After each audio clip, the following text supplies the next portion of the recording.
Ligaw na pusa po iyang itim na pusa. Lagi yan dito sa amin humihingi ng pagkain kaya pinapakain namin lagi sa labas.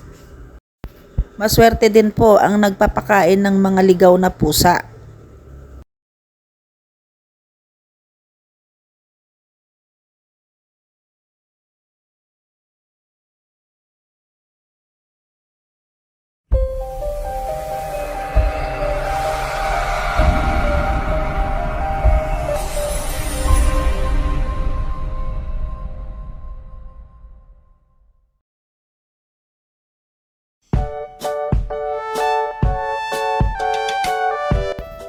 Mga ka-Clover, alam nyo ba na ang pag-aalaga ng pusa ay nakakapagbigay ng swerte sa ating buhay? Ngunit may mga bagay na hindi dapat sila baliwalain. Dahil totoo pala na kapag may gagawin kang hindi maganda sa mga pusa, ay talagang mamalasin po kayo. Katulad ng nangyari sa amin ng pamilya ko. Kaya nag-content po ako ngayon ng about sa pusa kasi alam ko pong marami po talagang nag-aalaga sa atin ng mga pusa at baka marami din po sa atin ang hindi nakakaalam kung ano po ang about sa pusa, kung malas ba talaga or swerte ang mag-alaga ng pusa. Kaya isi-share ko po sa inyo ang aming karanasan about sa pag-aalaga ng pusa. Kaya ang video ko po na ito about sa mga pusa po ay totoong-totoo pong nangyari po sa akin ito. At sana'y ma-aware po kayo kung papaano po mag-alaga ng mga pusa. Kami ng pamilya ko ay mahilig talaga mag-alaga ng mga pets at meron nga din kaming 2 Shih Tzu. Ngayon ko lang po na-share sa inyo kung anong naranasan namin nung mag-alaga ng 2 pusa. Ngunit nang lumaki na sila ay aming iniligaw kahit labag sa aming kalooban at nangyari pa po ito last year, January 2024. At dahil bago lang naman po ang Clover 20, kaya ngayon ko lang po isi-share sa inyo para aware din po kayo. Bakit po namin iniligaw ang aming 2 pusa? Sa anong dahilan po? Kasi po that time, nung January 2024, nagkasakit kaming lahat dito sa bahay. At that time din ay napakauso din talaga ang sakit, lagnat, ubo, sipon, kung naalala nyo po. Ngunit sa sobrang sama ng pakiramdam ko at sobrang hindi na halos ako makatulog sa tindi ng aking ubo, kahit na nagagamot kaming lahat, hindi ako halos makahinga sa aking ubo. Kaya parang naisip namin na baka lalo kaming nagkakasakit dahil po sa mga pusa. At naglalagasan din kasi ang kanilang balahibo kaya ako na mismo ang nakaisip na ipamigay na lang ang 2 pusa. So ang ginawa ko po ay nagpost po ako sa FB sa mga grupo dito sa aming lugar na ipapa-adapt sila. Pero may nag-comment po sa aming post na huwag basta-basta magtiwala. Ipa-adapt lalo na't malaki na po ang 2 naming pusa.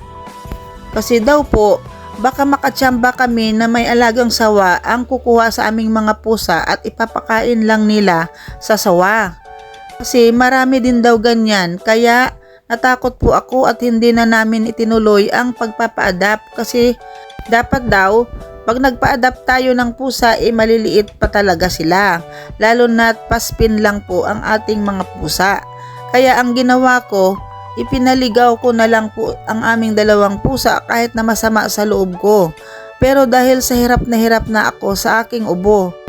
Then yung asawa ko na talaga po mismo ang nagdesisyon na iligaw na lang po ang pusa dahil sa aming matinding ubo dito sa bahay. Sobra po talagang nagkakasundo ang aming Shih Tzu sa pusa po.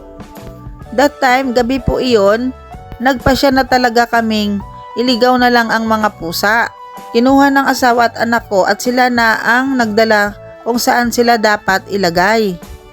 Naisipan nilang sa palengke na lang ilagay para kahit paano siguro ay may makakain sila doon kasi marami din naman kaming nakikitang mga pusa na niligaw doon sa palengke. At pwede pa rin namin po silang dalhan ng pagkain kung nandun lang sila at malapit lang po ang palengke dito sa amin. Nang kinuha na nila ang mga pusa, ako naman ay iyak ng iyak dahil nga naawa ako sa aming gagawin. Niyakap ko pa talaga silang dalawa at hinalik-halikan habang kinukuha sa akin yung dalawang pusa na ayaw ko na halos sanang bitawan. Niyayakap ko talaga sila pero that time po kasi ay no choice talaga kami kundi iligaw na lang sila para gumaling na po kaming magpamilya, kasi yun po ang isang dahilan na nakikita namin at baka sa mga balahibo po nila kami nagkakasakit. Nang kinuha na po ng asawa ko ang dalawang pusa, hindi na po natigil ang pagluha ko na siyang lalong nagpapahirap sa aking paghinga. At nang niligaw na sila, halos hindi na ako nakatulog magdamag kakaisip sa kanila dahil ang sakit sa puso. Kinabukasan, maaga pa inutusan ko ang aking asawa kung nandoon pa ba sila para kunin ulit at iuwi sa aming bahay dahil hindi na ako natigil kakaisip at iyak sa kanila na siya namang sinusunod lang ako ng asawa ko dahil nga may sakit ako. Ngunit malungkot na balita, wala na po ang aming alagang pusa kung saan sila iniwan noong gabing iyon. Dahil kwento sa akin ng asawa at anak ko, nung iniwan sila sa palengke, biglang daw silang nagsusuot kung saan at takot nga po sila sa tao. At lagi kasi sa loob lang sila ng bahay namin. Kaya nung wala na sila sa lugar na pinag-iwanan, pakiramdam ko ay lalo akong magkakasakit kakaisip sa kanila. Halos minuminuto ko silang naaalala. Wala pong pinagkaiba sa alaga din naming aso na anak ng Shih Tzu namin na ito na namatay din, na sobrang sakit talaga sa puso kapag nawalan ka ng mahal mo na alaga. Yung dalawang pusa na niligaw namin noon, dalawa sila. Itong si Mocha at si Miho po ang kanilang pangalan, parehas po dalawang babae. Yan po silang dalawang niligaw namin. Hanggang sa umaga't gabi, binabalik-balikan namin ang lugar na baka sakali makita pa namin sila. Pero wala na talaga at parang pakiramdam ko ay lalo lang akong magkakasakit sa kakaisip sa kanila. Alam niyo mga ka-Clover, totoo po ito. After 24 hours, may masamang balita ang dumating sa aming mag-asawa. That time kasi ang dalawa naming sasakyan ay ipinasok po namin sa Grab para panghanap buhay. At ang masamang balita na iyon, biglang na deactivate ang apps dahil po hindi pa naman dumating ang original na PA ng aming sasakyan. So nang nabalitaan namin yon, naisip namin agad na baka na karma na kami dahil sa niligaw naming dalawang pusa.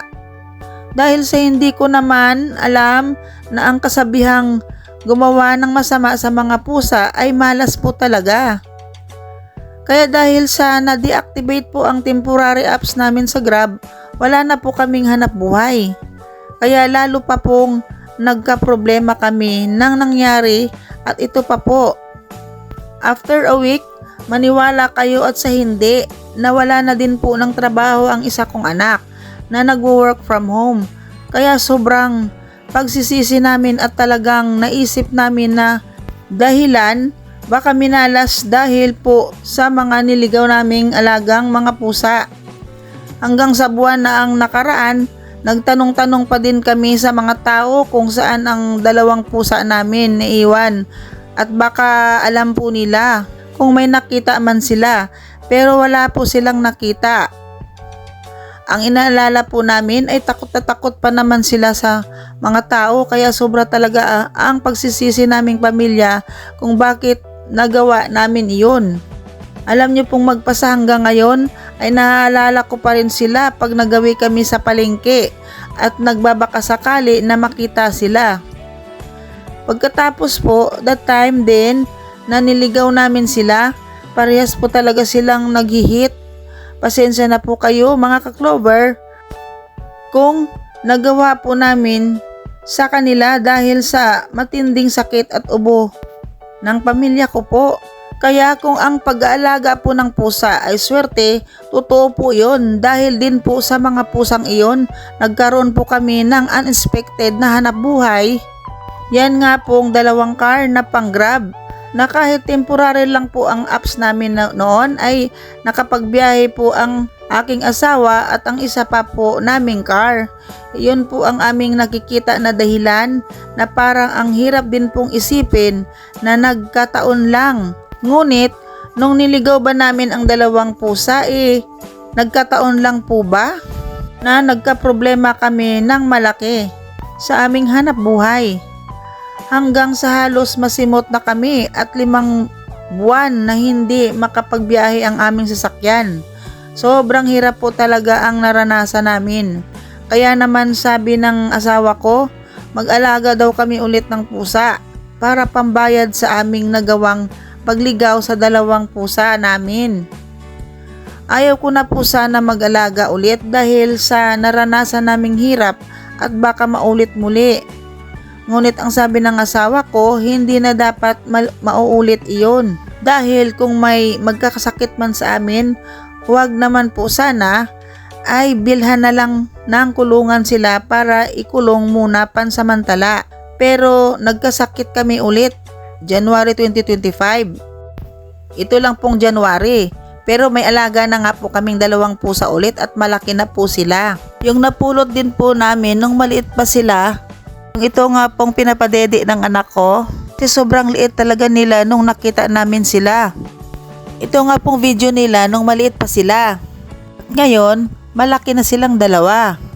Dahil gaya ng sinabi ng asawa ko noon na mag-adapt po kami ulit para pamalit po sa aming niligaw na pusa. Ito, malaki na po sila ngayon. Ito po sila, si Kiat at Kiray.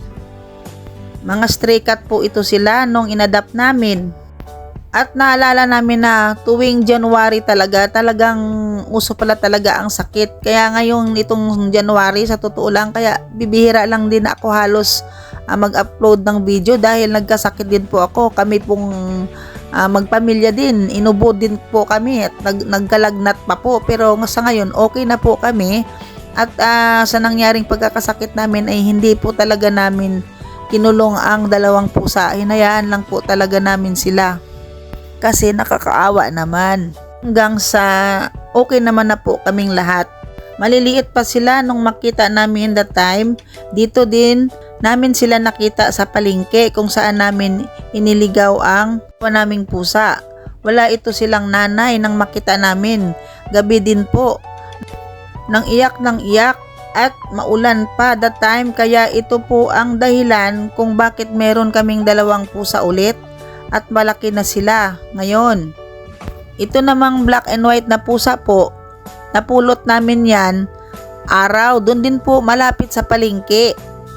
Nung kinuha po namin siya, may tao po talagang nagsabi sa amin na ligaw na pusa talaga yan, na wala pong nagmamay-ari niyan. Nakakaawa nga po. Kaya ang sabi namin sa tao, pwede ba naming iuwi yan at kami na lang ang magpalaki niyan? Sinabi po ng tao, okay po yan kasi talaga namang kawawa ang mga pusa dito dahil wala po talagang nag-aalaga sa kanila. Kaya yun po, inuwi namin itong black and white po na si Kiray. Kaya ito po ang dahilan kung bakit meron kaming 2 pusa ulit at malaki na sila ngayon. And then habang lumalaki sila ay siya namang naging okay na ang lahat sa aming hanap buhay. At awa ng Diyos po ay hindi pa naman po kami nagkakaproblema. Kaya ko naman po na i-share sa inyo, ito na ang pag-alaga ng mga hayop ay isang malaking responsibilidad at hindi basta-basta. At naniniwala po kami na swerte talaga ang mag-alaga ng pusa. Kapag stray cat po sila o pusang ligaw, hindi po yung may mga breed at binibili po. Kundi kung nais nyong mag-alaga ng pusa, para swertehin, mga kawawang pusa po ang inyong alagaan. Mahalin natin sila bilang isang kapamilya at huwag sasaktan. Dahil sa halip na swertihin kayo, ay malas ang aabutin nyo, mga ka-clover. At hindi naman po talaga ang dahilan na swertihin kami sa pag-aalaga ng pusa, kundi talagang mapagmahal lang kami sa mga hayop. At huli na namin nalaman na masama po pala talaga ang gumawa ng hindi tama sa mga pusa. Dahil ang mga pusa ay nagdadala po ng swerte sa atin. So isa po itong matinding aral sa mga taong mapanakit, hindi lang sa mga pusa kundi sa lahat ng hayop na may sariling buhay at damdamin. Mga ka-Clover, kung nais nyo pong malaman na bakit swerte ang pusa, comment down below lang po at aalamin po natin ang tunay na dahilan.